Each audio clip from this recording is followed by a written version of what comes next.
बिस्मिल्लाहिर्रहमानिर्रहीम। आज का हमारा टॉपिक है corrosion and it's prevention. Corrosion हमारे पास क्या है? The slow and continuous eating away of any metals by the action of environment is called corrosion. आपके पास कोई भी मेटल हो जो आहिस्ता आहिस्ता ख़राब हो जाता है किसी भी एनवायरमेंटल फैक्टर की वजह से, इस प्रोसेस को हम क्या कहते हैं? कोरोजन कहते हैं। हमारे पास एक्चुअली आयरन जो है वो सिल्वरी वाइट कलर का होता है, लेकिन जब ये मॉइस्ट एटमॉस्फेयर में हम इसको रखते हैं तो ये आपके पास कोरोड कर जाता है और हमारे पास रेडिश ब्राउन कलर के फेरिक ऑक्साइड्स बन जाते हैं। ये फेरिक ऑक्साइड्स हमारे पास क्या कहलाते हैं? रस्ट कहलाते हैं। So the corrosion of iron is known as a rusting process. अब हमारे पास कोरोशन का प्रोसेस जो है वो सिर्फ आयरन तक नहीं होता, और भी मेटल्स जो है वो आहिस्ता आहिस्ता खराब हो जाते हैं। जिस तरह आपके पास सिल्वर है, तो सिल्वर की सरफेस पे आपके पास सिल्वर ऑक्साइड्स की ग्रेसी लेयर बन जाती है।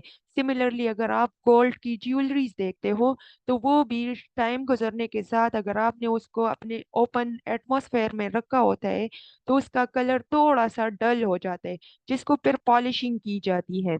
हमारे पास इसी तरह अगर हम सिल्वर के बर्तन यूज करते हैं तो वो खुराक के साथ रिएक्शन करके, खुराक में जो सल्फर वगैरह होते हैं उसके साथ रिएक्शन करके सिल्वर सल्फाइड के लेयर्स बना लेते हैं। एल्यूमिनियम जो हमारे पास घरों में ढेर सारे मटेरियल में यूटिलाइज्ड हो रहे होते हैं, वो ऑक्सीजन के साथ रिएक्शन करके एल्यूमिनियम ऑक्साइड की एक लेयर एल्यूमिनियम की सरफेस पे बन जाता है एटमॉस्फेरिक ऑक्सीजन के साथ इंटरेक्शन में। सो ये जो एल्यूमिनियम ऑक्साइड्स होते हैं ये इन the form of dimers exist करते हैं। हमारे पास सिर्फ लेयर बनेगी, लेकिन अंदर एल्यूमिनियम एटम्स आपके पास फर्दर इफेक्ट नहीं होंगे। इसी तरह अगर कॉपर है, तो कॉपर भी आपके पास क्या करते हैं कि एटमॉस्फेरिक कंडीशन या एटमॉस्फेरिक ऑक्सीजन और कार्बन डाइऑक्साइड के साथ रिएक्शन करके ये कॉपर कार्बोनेट्स वगैरह बना लेते हैं। अब ये सारे क्या थे? ये सारे हमारे पास मेटल थे, लेकिन इनकी कोरोजन आहिस्ता आहिस्ता स्टार्ट हो जाती है।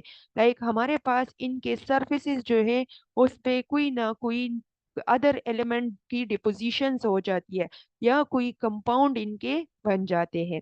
अब हम बात कर लेते हैं आयरन की।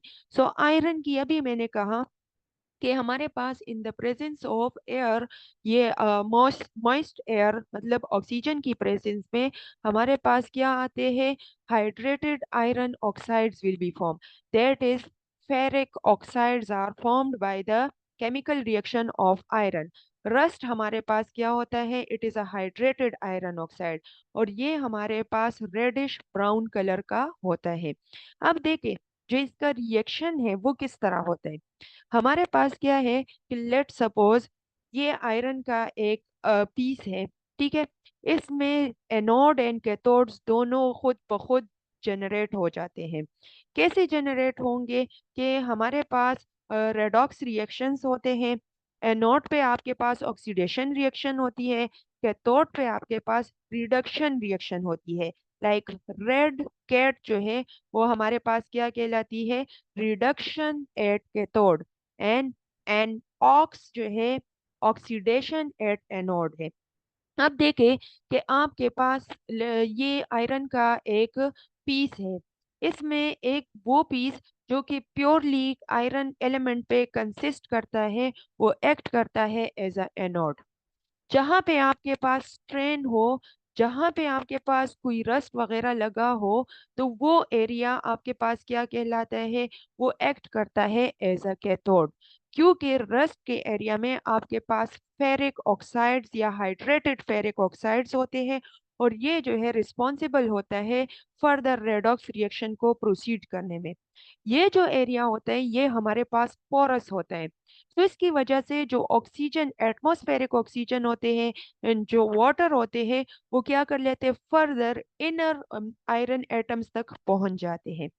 अब क्या होता है कि एनोड पे हमारे पास आयरन जो है वो 2 इलेक्ट्रॉन को लॉस कर लेते हैं और फेरस आयन बना लेते हैं। ये फेरस आयन फिर क्या करते हैं कि वाटर के साथ रिएक्शन कर लेते हैं। यहाँ पे आयरन की ऑक्सीडेशन हो गई। ठीक है। सो ये आपके पास क्या कर लेते हैं, वाटर के साथ रिएक्शन करके फेरस फेरस हाइड्रो ऑक्साइड्स बना लेते हैं। कैथोड पे हमारे पास जो रिएक्शन होता है, तो वो क्या है कि ऑक्सीजन जो है वो वाटर के साथ रिएक्शन करेगा, या हमारे पास 4 प्रोटॉन जो है वो ऑक्सीजन के साथ रिएक्शन करके वाटर मॉलिक्यूल्स बना लेते हैं, और ऑक्सीजन जो है वो वाटर के साथ रिएक्शन करके 4 हाइड्रोक्साइड्स बना सकते हैं। ठीक है। अब ये जो हाइड्रोक्साइड्स है, ये डिपेंडेंट है कि आपके पास फेरस आयन बने। वो ferrous ion removal of 2 electrons की वजह से बने। इस आयरन की अभी भी टेंडेंसी है कि ये एक इलेक्ट्रॉन को लॉस कर ले। जब ये एक इलेक्ट्रॉन को लॉस करेगा, तो आयरन +3 आयन हमारे पास बना लेगा। अब यहाँ पे इस आयरन का जो पीस है, इसमें फेरस आयन भी है एंड फेरिक आयन भी है। सिमिलरली एट कैथोड आपके पास हाइड्रोक्साइड्स आयन भी है। So iron that is ferrous और फेरिक दोनों क्या कर लेते हैं, वो आपके पास हाइड्रो ऑक्साइड्स के साथ रिएक्शन कर लेते हैं। अगर हम इनकी सेपरेट रिएक्शन देखेंगे, तो 2 आयरन जो है वो 2 फेरस आयन में कन्वर्ट हो जाते हैं with the help of oxidation. Cathode पे वाटर ऑक्सीजन के साथ रिएक्शन करके 4 हाइड्रोक्साइड्स आयन बना लेते हैं, that is reduction. Similarly iron ने फिर फर्दर एक और इलेक्ट्रॉन लॉस कर लिया, तो फेरिक आयन बना लिया। ये फेरिक आयन वाटर के साथ रिएक्शन हाइड्रोक्साइड्स के साथ रिएक्शन करके हमारे पास फेरिक हाइड्रो ऑक्साइड्स बना लेते हो। और ये फेरिक हाइड्रोक्साइड फिर फर्दर इसमें से वाटर मॉलिक्यूल जब रिमूव हो जाता है, तो फेरिक ऑक्साइड्स बना लेते हैं। और ये फेरिक ऑक्साइड्स हमारे पास प्योर कंपोजिशन ऑफ रस्ट होती है। ठीक है। सो ये जो कंपाउंड आपके पास बना है, ये कंपाउंड हमारे पास क्या है, ये रस्ट होता है, ये पोरस इन नेचर होता है, ये आयरन की सरफेस पे डिपॉजिट होता है, और ये आसानी से इलेक्ट्रॉन्स या रिडक्शन ऑक्सीडेशन प्रोसेस को प्रोसीड करने में हेल्प आउट करता है। ठीक है। इस तरीके से जब एक मर्तबा हमारे पास आयरन की रस्टिंग स्टार्ट हो जाती है, तो वो फिर कंटिन्यूअस रहती है, उसको हम खत्म नहीं कर सकते।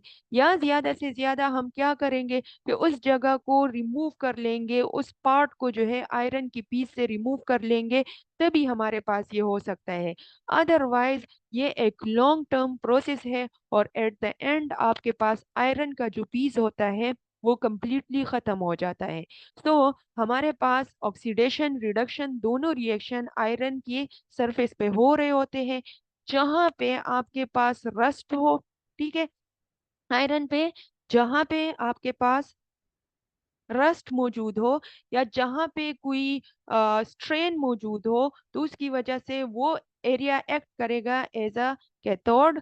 और जिस जगह पे आपके पास क्या हो, प्योर आयरन मौजूद हो, तो वो हमारे पास एक्ट करता है एज अ एनोड। अब हमारे पास क्या है कि कोरोजन को से बचाने के लिए, कोरोजन से बचाने के लिए हम कुछ प्रोसीजर्स अप्लाई कर सकते हैं कि कैसे हम किसी भी कंपोनेंट को, किसी भी मेटल को कोरोजन से बचाए। सो हम इसको ग्रीस या ऑयल या पेंट की सरफेस मतलब कोटिंग कर ले, तो हमारे पास ग्रीस पेंट या ऑयल जो है वो क्या होते हैं, वो ऑर्गेनिक इन नेचर होते हैं। तो ये हमारे पास एक्ट करते हैं ऐसा ऑर्गेनिक कवरिंग। ये क्या कर लेते हैं कि वाटर के साथ इंटरेक्शन नहीं कर सकते आसानी से, और यूं हमारे पास जो मेटल सरफेसेस होते हैं वो प्रोटेक्टेड रहते हैं। इसी तरह अगर हम देख ले, तो सेक्रिफिशियल मेटल्स की कोटिंग भी हम कर सकते हैं। सेक्रिफिशियल मेटल्स क्या होते हैं कि वो खुद ही एटमॉस्फेरिक एलिमेंट या एटमॉस्फेरिक कंडीशन के साथ लड़ाई झगड़े में मसरूफ रहते हैं। जो इनर मेटल्स होते हैं उनको प्रोटेक्टेड रखते हैं। मतलब इनकी इतनी टेंडेंसी तो होती है कि खुद ज्यादा ये जो है ताकतवर होते हैं, आसानी से ऑक्सीडेशन रिडक्शन नहीं करते, या बहुत स्लो इनका प्रोसेस होता है, कोरोजन से ये अपने आप को बचा सकते हैं। तो हम ऐसी मेटल की कोटिंग करते हैं, और इस किस्म के मेटल्स को हम सेक्रिफिशियल मेटल्स कहते हैं। हम सेक्रिफिशियल मेटल्स हर मेटल का अपना सेक्रिफिशियल मेटल होगा। आयरन का sacrificial metal zinc, aluminium and magnesium है। ठीक है। सो अगर हम जिंक की कोटिंग करते हैं तो इसको गल्वनाइजिंग कहते हैं। अगर हम टिन की कोटिंग करते हैं तो इसको टिनिंग का प्रोसेस कहते हैं। ठीक है।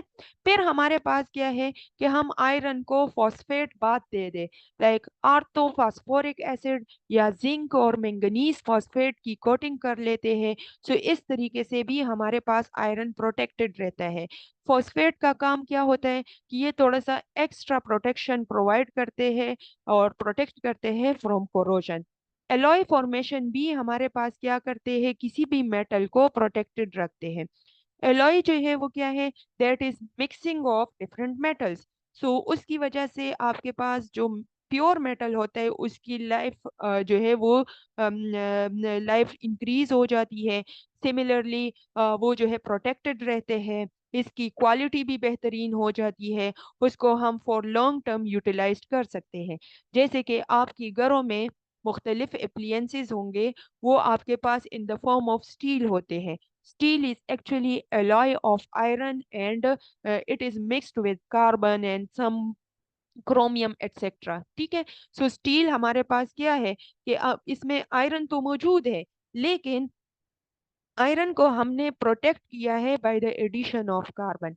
फिर इसके अलावा हम क्या कर सकते हैं कि निकल एंड क्रोमियम वगैरह की प्लेटिंग कर ले। तो अगेन निकल एंड क्रोमियम आपके पास जो है ये ज्यादा रिएक्टिव नहीं होते, तो ये आपके पास आयरन को आसानी से प्रोटेक्ट कर सकते हैं। सिमिलरली हम कैथोडिक प्रोटेक्शन भी कर सकते हैं। कैथोडिक प्रोटेक्शन आपके पास क्या है कि जिस मेटल को हम प्रोटेक्ट करना चाहते हैं उसको हम एक ऐसी सेल में यूज कर लेते हैं एज अ कैथोड, कि जिस पे इलेक्ट्रोप्लेटिंग हो जाएगी दूसरे एलिमेंट की। सो ये हमारे पास क्या होते हैं, different methods which protects metals from the corrosion. अब हम इनकी एप्लीकेशंस देख सकते हैं कि how these method are use to protect the metals from corrosion. Two methods हम पढ़ेंगे। One is known as a electroplating and the other is known as a galvanising. Electroplating क्या है कि हमारे पास कोई भी process in which a metal's coating of precious, less reactive, more stable and wear resistance metals on the surface of the metal are coated। वो process कि जिसमें हम क्या करते हैं, मेटल पे ऐसे एलिमेंट को कोट कर लेते हैं जो आपके पास रिएक्टिव ना हो या बहुत कम रिएक्टिव हो, स्टेबल हो, वो आसानी से कोरोड ना कर सकता हो। तो इस प्रोसेस को हम क्या कहते हैं, इलेक्ट्रोप्लेटिंग कहते हैं। या ये हमारे पास क्या है, इलेक्ट्रोकेमिकल डिपोजिशन भी है। और ये किस तरीके से होता है, ये by the applying an electric current on the given cell. आपने जो सेल कंस्ट्रक्ट किया होता है उसको हम बैटरी से कनेक्ट कर लेते हैं, और बैटरी से कनेक्शन के बाद जब इलेक्ट्रिसिटी उसमें से गुजरती है तो ये हमारे पास क्या कर लेते हैं, केमिकल को डिपॉजिट कर लेते हैं। मोस्टली हम gold, silver, tin, zinc, copper, chromium, इसी तरह निकल, प्लेटिनम और लेड वगैरह की प्लेटिंग करते हैं ऐसी सब्सटेंस पे जो आसानी से कोरोड होते हैं। ठीक है। हमारे पास सेल की कंस्ट्रक्शन किस तरह होती है। अच्छा, सेल जो है, जिस एलिमेंट को हम क्या करना चाहते हैं या जिस मेटल्स को हम प्रोटेक्ट करना चाहते हैं उसको हमेशा एज अ कैथोड लेंगे। ठीक है। और जिसको हमने डिपॉजिट करना होता है उसको हम एज अ एनोड लेंगे। जो एलिमेंट आपने डिपॉजिट करना है तो उस एलिमेंट का साल्ट हम एज अ इलेक्ट्रोलाइट लेंगे इस सोल्यूशन के अंदर। हमारे पास जो एनोड होता है वो पॉजिटिव टर्मिनल के साथ कनेक्ट होता है, कैथोड नेगेटिव टर्मिनल के साथ कनेक्ट होता है बैटरी का। when the electricity pass, so the electrolyte will be dissociated into their respective ions। हमारे पास ये जो इलेक्ट्रोलाइट्स होते हैं वो अपने आइंस में क्या हो जाते हैं, डिसोसिएट हुए होते हैं। ठीक है। हमने ये कोई भी कॉपर हो, सॉरी, ये हमारे पास आयरन हो सकता है, या कोई और हमारे पास ऐसा कंपोनेंट हो सकता है कि जिसको हम प्रोटेक्ट करना चाहते हैं। जिस तरह आप लोगों के पास निकल या और इस किस्म के मेटल्स की ज्वेलरी होती है, और उसके लिए उसके बारे में बताया जाता है कि हमारे पास इसको गोल्ड प्लेटिंग की है। तो वो प्लेटिंग इसी तरह के सेल की कंस्ट्रक्शन से हमारे पास होती है। अच्छा, ये हमारे पास एक ऑब्जेक्ट है दैट इज की। ये किसी भी मेटल से बना हुआ है। हम इसको प्रोटेक्ट करना चाहते हैं by electroplating of copper. So copper will be acting as a anode. Anode पे हमारे पास ऑक्सीडेशन होगी, कैथोड पे हमारे पास रिडक्शन होगी। ठीक है। सो गेन ऑफ इलेक्ट्रॉन को हम क्या कहते हैं? कैथोड कहते हैं। ठीक है। गेन ऑफ इलेक्ट्रॉन को हम रिडक्शन कहते हैं, और रिडक्शन हमेशा हमारे पास कैथोड पे होगी। यहाँ पे जैसी ही बैटरी को हम ऑन कर लेते हैं, सो आपके पास जो कॉपर होगा उसकी ऑक्सीडेशन स्टार्ट हो जाएगी। वो इलेक्ट्रॉन को लॉस करना शुरू कर लेगा।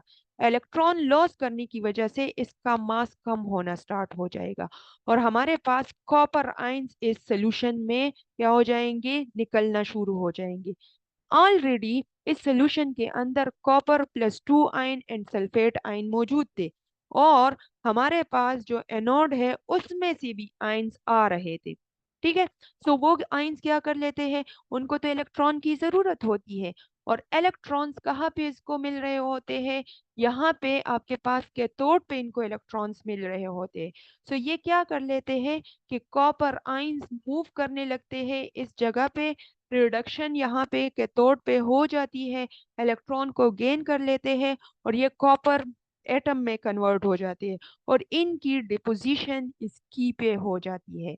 हमारे पास इस सोल्यूशन के अंदर कॉपर आयन जो है उनकी कंसंट्रेशन खत्म नहीं होती, लेकिन जो हमारे पास कॉपर एनोड है उसका मास आहिस्ता आहिस्ता खत्म हो जाता है, और वो डिपॉजिट हो जाते हैं इस की पे।